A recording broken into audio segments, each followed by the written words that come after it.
Friday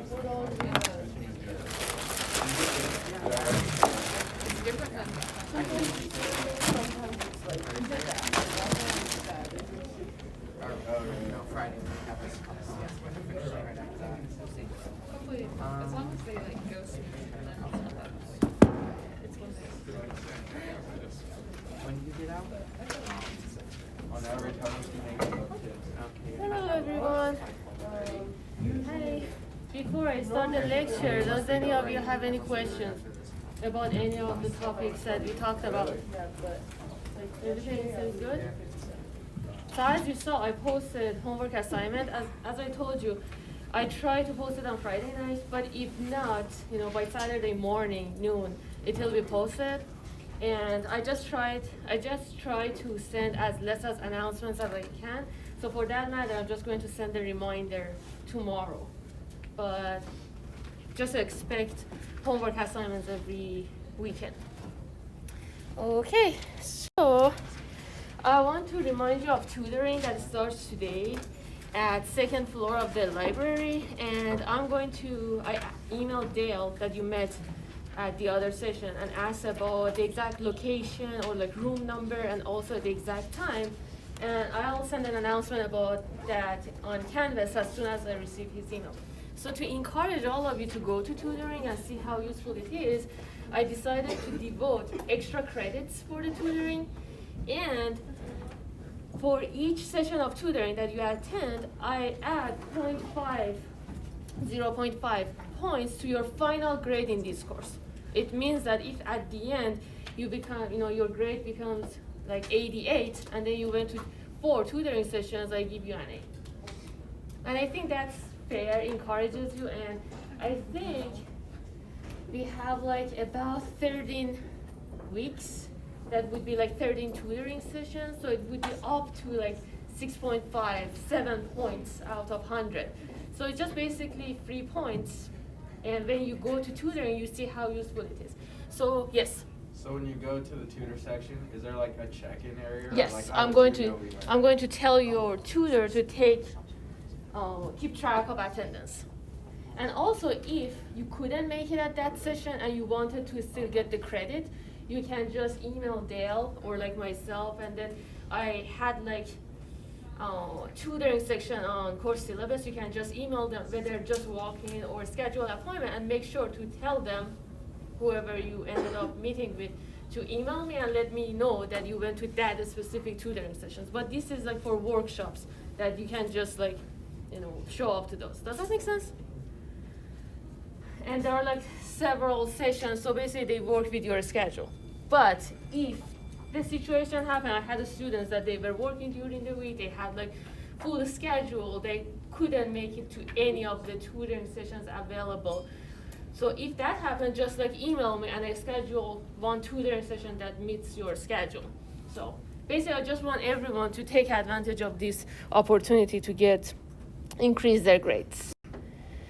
So here I just included the periodic table for your, kind of like refreshing your memories, and asked some questions to make sure everyone understood the materials well.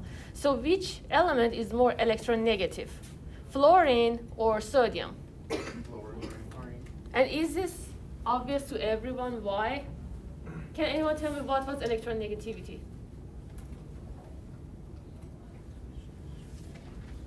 Yes? Exactly, the tendency of attracting or absorbing electrons, right? So for that matter, nonmetals in general are more electronegative than metals. And here, I again, listed the table as a review that, as you see, which element is the most electronegative? Fluorine. Which element is the least electronegative based on this table?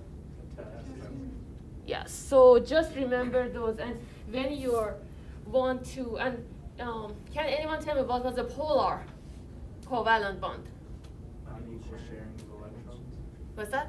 Unequal sharing of electrons. Exactly. So most of the time when we have like two elements that they're not having the same electronegativity, they would have covalent bond, but they have, polar covalent bond, considering if they have if they share electrons. So that's not the case for ionic compounds, right? For instance, if we have sodium and potassium, sodium and chlorine, for instance, NaCl, we don't say they have polar covalent bond because they don't have covalent bond. Does that make sense? They have ionic bonding. Oops. Okay, so these were reviewed, and today I try and I should finish chapter 1. And anything that I cannot go through in the class, I ask you to just go through the slides and then the book chapters that I already specified and study them. And even if I went through the material, just go to the book and then study them. So now, last session we talked about single covalent bonds, meaning that we have just 2 electrons shared between 2 atoms. This session we're going to review multiple covalent bonds. So can anyone tell me what was, or rather what is, a double bond? Anyone? What do we mean? If I tell you, that, here between this carbon and oxygen, I have a double bond. What does that mean? They're sharing 2 electrons. They're sharing 4 electrons, 2 pairs of electrons, right? So basically, this is equivalent to this, right? Can everyone see well? Right. Okay. So now, to save all of us time, I wrote here, the Lewis structure of carbon. Remember, you write the element, which is the kernel, right? The nucleus and non-bonding electrons, basically. Or rather, non-valence electrons. So that is the element symbol, and then we put the valence electrons, around it. So it would be 4 valence electrons for carbon. And we do the same for oxygen. And oxygen has 6 valence electrons, right? Because it's in group 6A, or 16 in the periodic table, as you can see. And we do the same for oxygen here. And as I told you, the electrons that are by themselves, just single, when you write the elements, try to face them to the other element, right? Do you know what I mean? So for instance, if you want to form a bond between carbon and oxygen, don't write it like this because you want to pair these. You know what I mean? So it's not the most convenient way of writing it. So have the single electrons, face towards the other element that you want to form a bond. And how we do is that the ones that are single, we pair them, right? So 1 electron of carbon is being shared with 1 electron of oxygen. I guess I just changed this color, some other color. And then this electron here with this electron, you share these 2. And then you do the same here. This carbon, this oxygen electron, this valence electron here with this valence electron here. But as you see, this is the most beautiful way of writing this. So for that matter, instead of writing this, we write this. And then put the non-bonding electrons here. So this would be the Lewis structure of carbon dioxide. Does that make sense how we did that? And then we call these non-bonding electrons or unshared electron pairs. And remember, when I asked you how many non-bonding electrons CO2 has, you count the individual electrons. So you say 1, 2, 3, 4, 5, 6, 7, 8. But if I ask you how many non-bonding electron pairs or unshared electron pairs CO2 has, 8 divided by 2, 4, right? 1, 2, 3, 4. Does that make sense? Any questions about this? Okay. So now the same concept with triple bond. So if you want to write the Lewis structure, for instance, for HCN, right? So we have we write it for carbon. It has 4 valence electrons. We put the dots around it. And then for nitrogen, it's 5. Again, the ones that are paired, just put them away. What I mean is that the ones that are like single, make sure to write them towards carbon so you can pair these electrons with each other. Does that make sense? And then hydrogen one. So what you do is that the thing that we did previously. This one with this one, this one with this one, this one with this one, or this structure, right?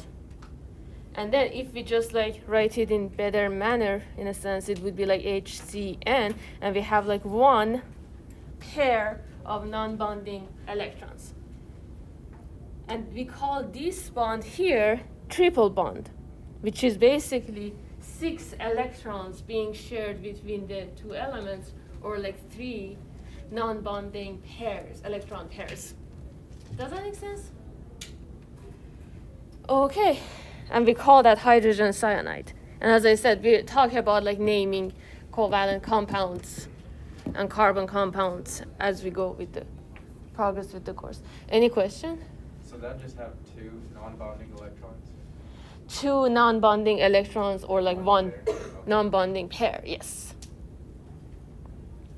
And when you want to check if you had the Lewis structure right or wrong, and there are like exceptions to Lewis structures, and octet rule. And does anyone remember what was octet rule? What was it? 8 electrons. What's that? 8 electrons.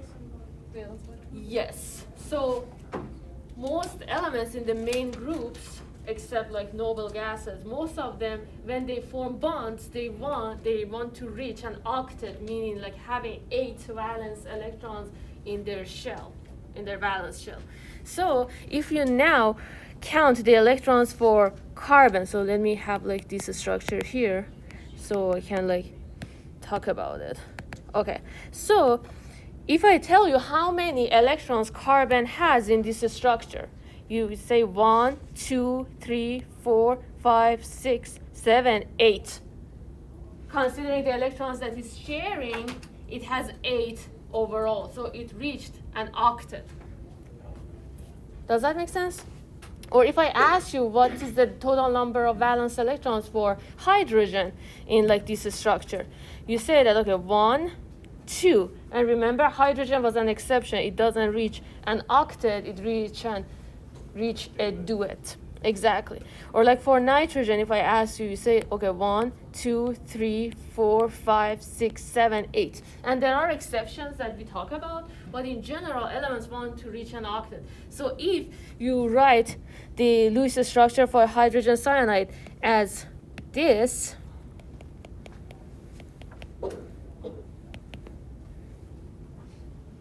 and then you want to double check to see if you wrote it right or wrong, you say that, okay, for carbon, 1, 2, 3, 4, 5, 6. It's not an octet, so you know something probably is wrong with this structure, right? So always double check to make sure that your elements reach an octet, except like hydrogen, helium, and lithium. They reach a duet, because they can have maximum 2 valence electrons in their first shell. Is that clear, what we talked about so far? Any questions? Okay. Now we want to talk about valence. So we know about valence electrons. So what are valence electrons? The electrons in the outer shell. Exactly, the electrons in the outermost shell, that they form bonds, they contribute to chemical bonding, right? So, but when we talk about the valence of an element, we mean the number of bonds that an atom of that element can form. So with that definition, so remember, the valence of an element is the number of bonds that an atom of that element can form. So with that definition, what do you think is the valence of nitrogen? So let me ask you this. How many valence electrons nitrogen has? Why? Because it's in 15. Exactly, it's in group 15 or 5A. And also, if you write the electron configuration of nitrogen, you see that in the outermost shell, we have 5 electrons. And then it has already 5 electrons. And it wants to reach an octet, meaning that having 8 valence electrons, right? It has already 5. So how many electrons should nitrogen share to reach an octet? It has already 5. It wants to reach 8. 3. So we say the valence of nitrogen is 3. Does that make sense? With that rationale, what would be the valence of carbon? Because it already has 4 electrons, valence electrons, it wants to reach an octet, it should share 4 more. What about oxygen? 2. Right? Is that clear how we do this? It would be the same 1 for fluorine and chlorine. And then for hydrogen is 1.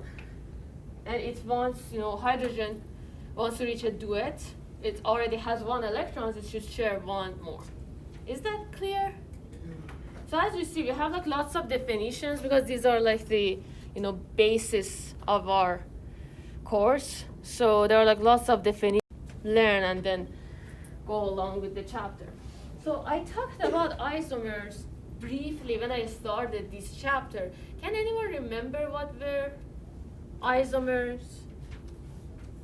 Or like isomerism in general? So we may have compounds that they have the same chemical formula. But when we write the structure or Lewis structure, they may have, they will be having different configurations. So we call these compounds, they're isomer. So in general, let me have like another color. Okay. So as we know, the molecular formula of a substance gives the number of different atoms present, right? This is what the chemical formula does. And the structural formula indicates how those atoms are arranged, right? So chemical formula just tells them, if I tell you, the chemical formula of a substance is like CO2, right? It just tells me I have 1 carbon, I have 2 oxygen. It doesn't tell me anything about the structure. But if I write a structural formula, such as like Lewis structure, it tells me that I have like, not only I have like carbon and oxygen, they are like bonded together. They have like a linear structure, and then how they, I have like double bonds. It gives me more information. And to kind of like remind you again how to count non-bonding electrons. So I knew that carbon dioxide is like linear because we just talked about it in the previous slide. And then for carbon count, how many valence electrons carbon has? 1, 2, because they're sharing, right? So we consider this electron here as carbon 2.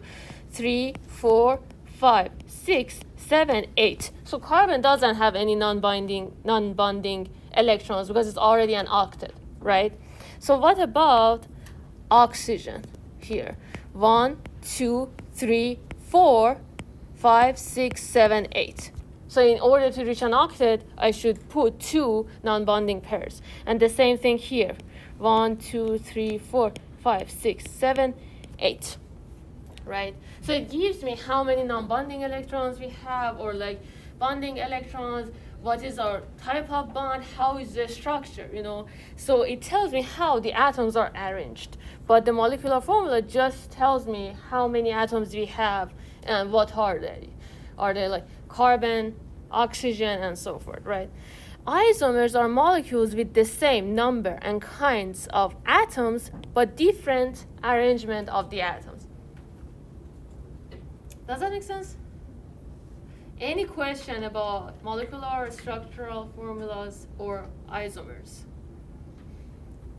And when I finish the chapter, I go back and then solve more examples. And I also give your tutor some examples to go through in the class, in the session, in the workshop.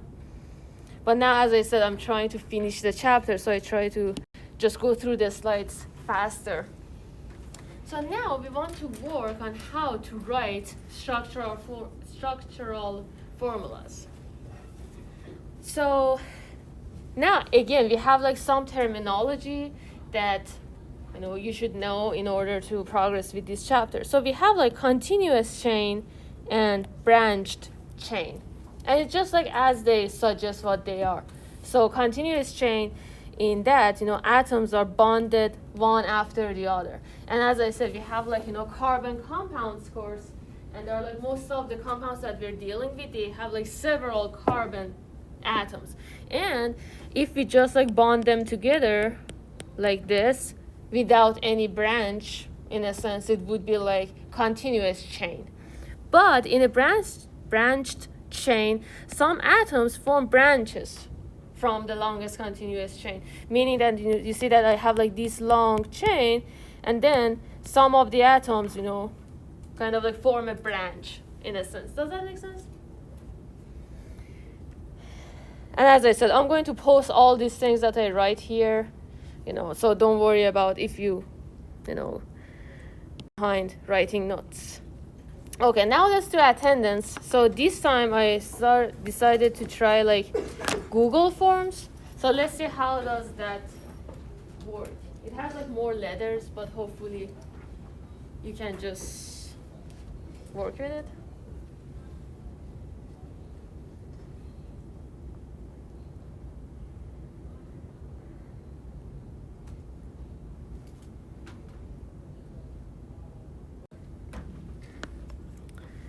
So now we want to talk about abbreviated structural formulas, which is like really simple. And as you as we go through more examples and progress with the course, you become more and more comfortable with these structural formulas as well. So in general, imagine we have like this structure here. Does anyone know what does this correspond to?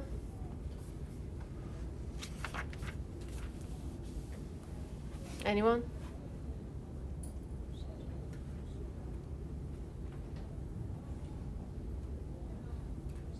So you see, and we talk about like functional groups as we progress, but here we have like an OH group, and then we have like 2 carbon atoms.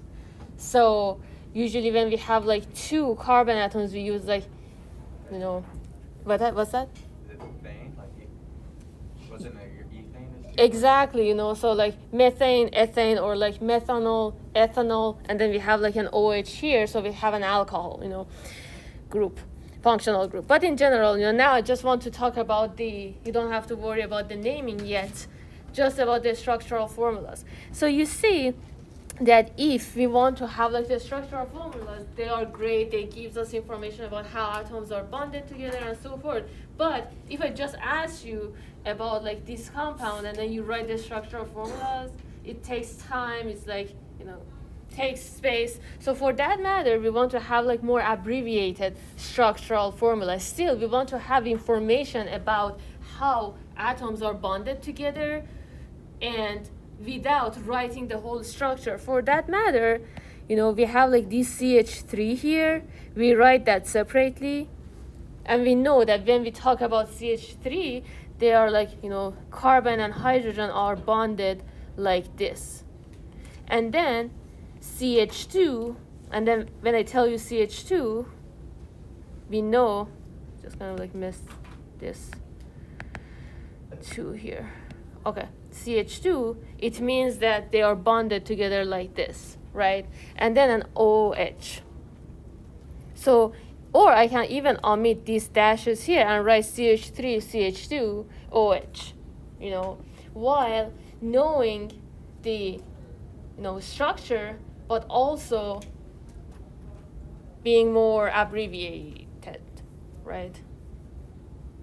Or like be more precise and be more concise. Does that make sense? Any question about this? Okay, and as we progress with the course, as I said, now we're kind of like learning the alphabets, and then in the next chapters we talk, more in detail, and I also go through more examples when I finish the chapter. So in general, when I give you something like this, it means that, each line, we represent these lines to represent the chemical structure, and it means that in each of these breaking points, we have a carbon. So each line segment is understood to have a carbon atom at each end, or like at each of these points here, we have a carbon. So each point of the line, in a sense, right? And then we write that as an abbreviation as just the lines. And when we want to see how many hydrogen should I put in each, should bond to carbon, can anyone tell me how can I figure that out? So here I ask you, how many hydrogens do I have here bonded to carbon? 3. Why? Because it can bond 4, but it's already bonded to another carbon. Exactly. So we already have like one bond here, and we know carbon has a valence of 4, right? So it can form 4 bonds, right? So one of them is already taken, so the other one, it has like 3 more. Does that make sense? So what about this carbon here? So how many hydrogens should I put here? 2. What about this one? This one? And this one? So what about this carbon here? This one. What's that? 0. Why? Because it already has 4 bonds. Exactly. So what about this carbon here? 0. No, 1. Yes, it already has 3, so it has 1 more. Any question about this? So this is how we write the abbreviation structures, right? So if I just have like lines, it means that I have carbon on each end of the line, or each of these points here in a sense, and then I count and see how many hydrogens should I put in order to preserve the valence of carbon. Or it has like 4 bonds total. Any question? Good? Okay, now there is another concept that we're going to go through. So formal charge. So if we want to write the Lewis structure of water, can anyone write this structure? Any question of how we do that?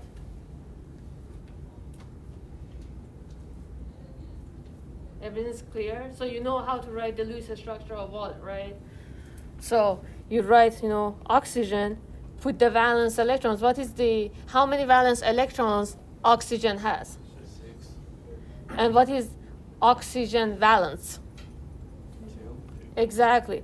So we put like 1, 2, 3, 4, 5, 6. As I said, the ones that you want to pair, just write them in front of the other element. And then hydrogen has 1, right?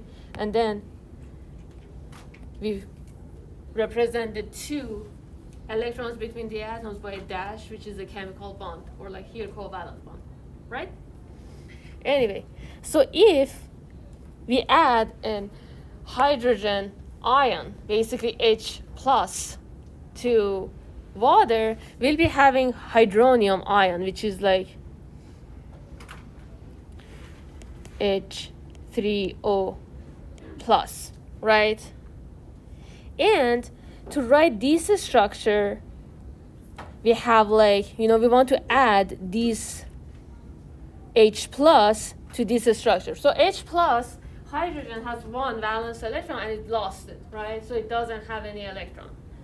So we just add, I guess, see this structure that I wrote, we, put like hydrogen, yes, I go here, okay, here, or you can put it the other side as well.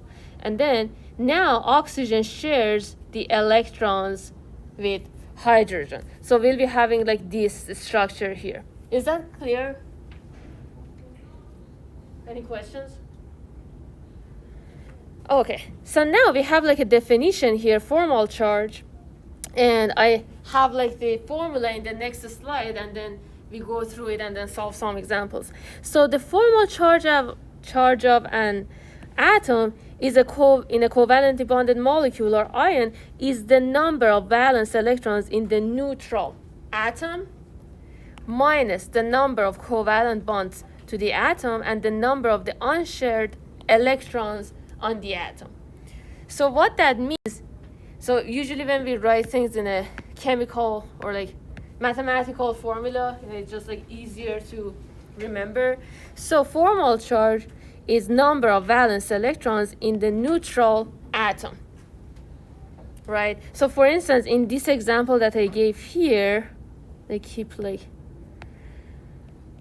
destroying what I wrote. Okay, so imagine for like we want to calculate formal charge of hydrogen in like, you know, H3O plus. So first you consider number of valence electrons in the neutral atom. So if you're talking about like hydrogen, what is the number of valence electron in neutral hydrogen? 1, right? And then we write minus unshared electrons. So here in this structure, if you look at any of the hydrogen, how many unshared electrons hydrogen has? 0, right? It doesn't have any, you know, unshared electrons. So you had just like 2 electrons if you count that is sharing, right? And then plus half of the shared electrons. So it has like 2 electrons shared overall. Half of it is what? 1, right?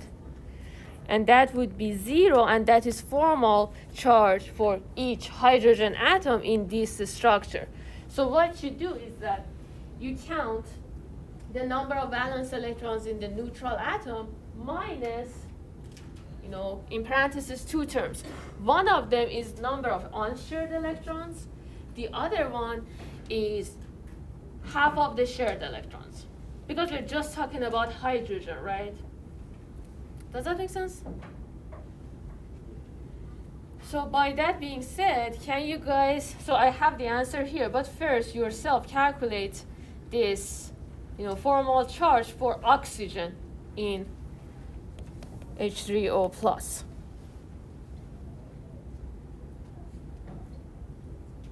So okay, so just write it yourself, everyone. So what is the number of valence electrons in the neutral atom of oxygen? 6. Right? And when you write the structure here, how many unshared electrons oxygen has? 2. And then, how many shared electrons oxygen has overall? So here, what color I use? Okay, I use this one. Okay, so oxygen here, right? So you have like 1, 2, 3, 4, 5, 6, right? 6 electrons are being shared. Half of it is what? 3. Right? And 6 minus 5 would be plus 1 or 1, right? So that is formal charge of oxygen in H3O plus. Does that make sense? Any questions about how we do this?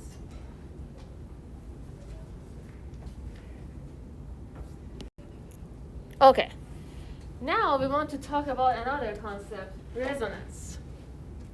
So, does anyone know from previously studied chemistry courses or in general what is a resonance? What's that? Identical arrangements with different like arrangements of electrons. Exactly. So sometimes when we write like the structural formulas, it comes to a point that we can have like, we can share or put electrons in the same structure but like differently. So let me have some example here, and I think I have resonance structures of a molecule or ion are two or more structures with identical arrangements of atoms, but different arrangements of electrons. So remember, we had isomers that they had like the same chemical formulas, but different arrangement of atoms or different structural formulas. But resonance, they even have like the same, arrangement of the atoms, but different arrangement of the electrons. So don't confuse these things with each other. And if resonance structures can be written, the true structure of the molecule or ion is a resonance hybrid of the contributing structures. So if you want to just write one structure, you are welcome to have like 3 different structures for carbonate to tell your audience that all of these 3 are correct. But if you just want to use one structure, it would be the resonance hybrid. And we depicted that as the dashed, line or lines, depending on what the structure we're working with. Is this clear? So how many of you have heard of resonance before? Okay, good. So it's new an example. Okay, I included an example here. So for instance, here, if I want to write the structure or structural formula of carbonate ion, right? So I can have like, again, if you want to write this structure, you have like carbon, you put like 4 electrons, and then you have like, so this is a CO3 2-, right? And then you should put 3, and I guess I just write it consistently with your book, but it doesn't matter how you want to write it. So we will put like 3 oxygens here, and then we say, okay, 1, 2, 3, 4, 5, 6. Again, have like these single ones towards carbon so we can bond them. And then again here, 1, 2, 3, 4, 5, 6. And then 1, 2, 3, 4, 5, 6, right? And then, as you see, I can, one structure can be like this. I pair these 2, or like, and this with this. So one structure can be like this, and it has like 2 minus. It means that it should have like 2 more electrons, right? So if I write this like this, I should put like 2 more electrons. I guess I put them with the different colors. 1, and the other one, where should I put this? So now, where? The bottom oxygen, is that your last electron? Yes. So, yes, here, right? So this is structure that has, so these 2 have like negative charges because I added 1 electron. Does that make sense? Can anyone write CO3 2-? So right now in the class, I wrote this structure, but you may argue that I want to put the double bond, so I put it here. You may say that I want to put it here and have these 2 elements, these 2 oxygens minus. Or some other students wants, may want to write it, here, form double bond between this carbon and oxygen and put like minuses, these 2 here. So all of these structures are correct. But as you see, the arrangement of electrons are different. So we say that we can write, these structures, all of these are correct. So to show all of them, what we do is that we put like here dotted lines here. So it means that the structure can be both, or like it can be this structure, right? And then I put minuses here. Or I guess, when we write this structure like this, we don't have to put the minus. So it would be like this. Or it can be like this. Or it can be like this. So these dotted lines, it means that each of them can be a double bond while the other 2 are not. Does that make sense? And we call that a resonance hybrid. So this is kind of like the example, but going back through the definition, most of you. Okay, so actually I used arrow formalism. He have like curved arrows, like here, it shows the direction, meaning that, you know, these two electrons here are like non-bonding, but it can also be a double bond, or it can be an alternative way of depicting this structure in resonance. Going back here, if I have like a curved arrow, it means that these two non-bonding electrons can also, you know, come here and then form, you know, can be another resonance structure, right? Does that make sense? So, or like this, you know, this bond here, it can also move here and become a non-bonding pair. So in just structures that we used, like here, or so now we talk about arrow formalism. And again, these are like terminology and things that we agree that, okay, if you have like this type of arrow, that is why we use them. And something that here, the first one, curved arrows, but I didn't talk about them. So each structure, so show how electrons are moved in resonance structures and in reactions. They show how electrons are moved in resonance structures and in reactions. Does that make sense? So it's like options. Yes. So the other one is fishhook arrows. Indicate the movement of only a single electron. And let me write an example for you. For like curved arrows, we can have like this example here that I'm just like borrowing or like copying rather from your book. So here, you know,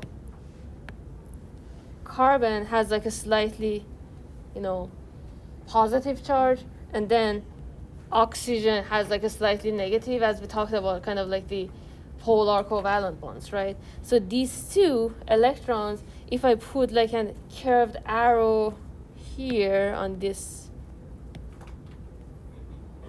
bond here, and I have like two sided arrows here, and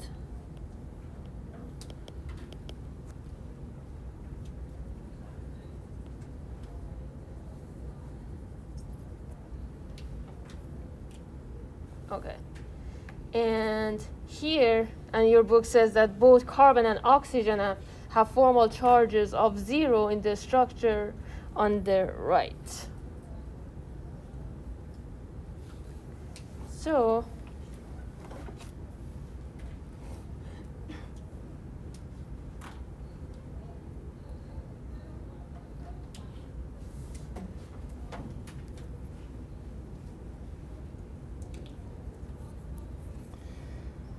let me write this here. The arrow that points from the unshared pair of electrons on the oxygen atom. So you see this one, the unshared pair of electrons on the oxygen atom to a point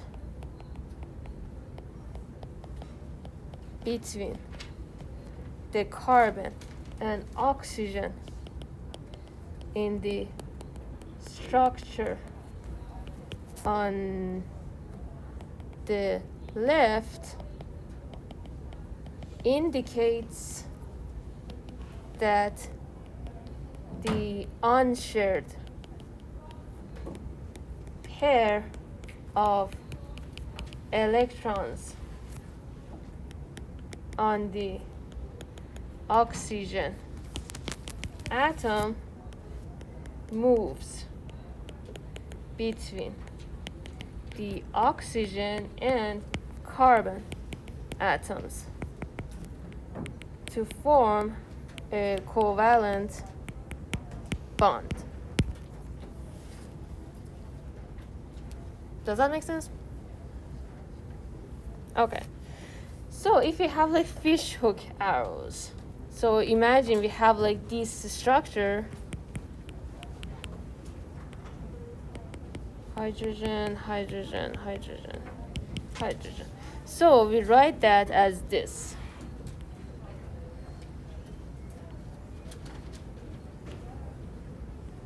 You can just like have half arrow, doesn't matter.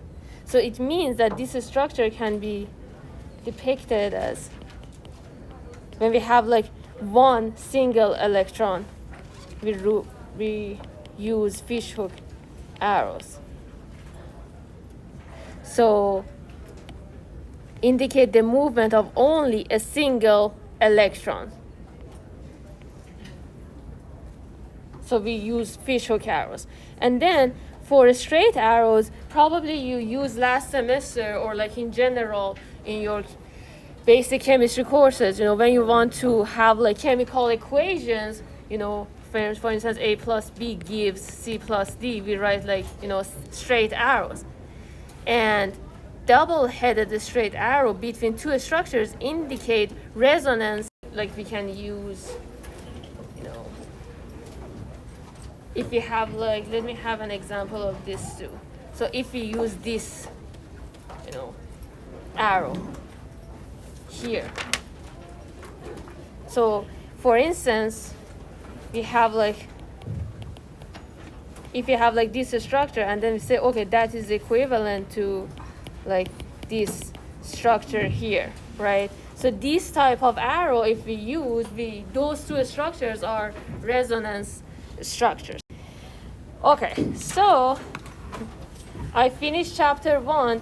There's sections 114 to the last. I'm not going to ask you in the exam, so I expect you to read, sections 1 to 113 thoroughly. And as I mentioned, homework 2 deadline is like this Wednesday. Homework 3 deadline is like next Wednesday, and then the following Friday would be home quiz 1 deadline.